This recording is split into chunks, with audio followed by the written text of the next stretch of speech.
चंद्रमा चमके ललाटन, नशे में बराती चले कहते बम बम।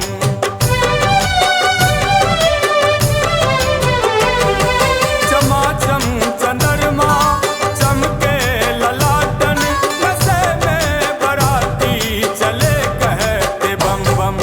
छमाछम छमाछम कोई नाचता है, तो डम डम की डमरू बजाई गई है।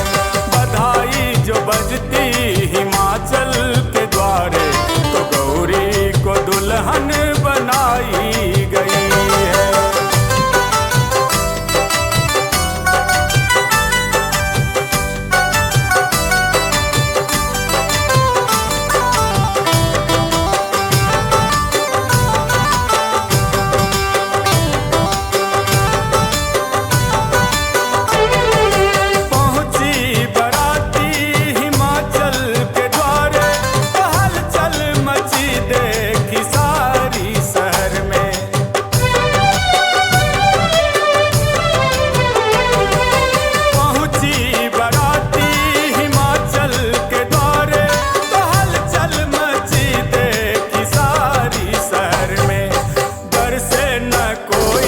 निकलता था बाहर, क्योंकि भूत प्रेत संग में बराती चली है।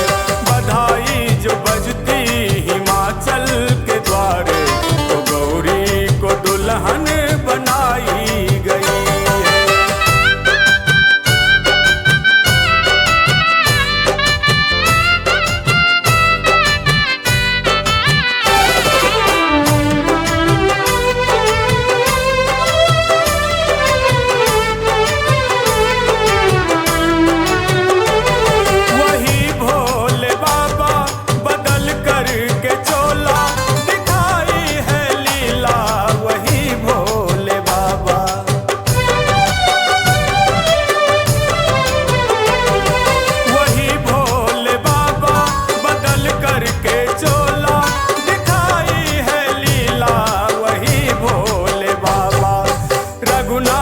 शंकर जी ब्याहे है गौरी, शिव संग शादी रचाई गई है।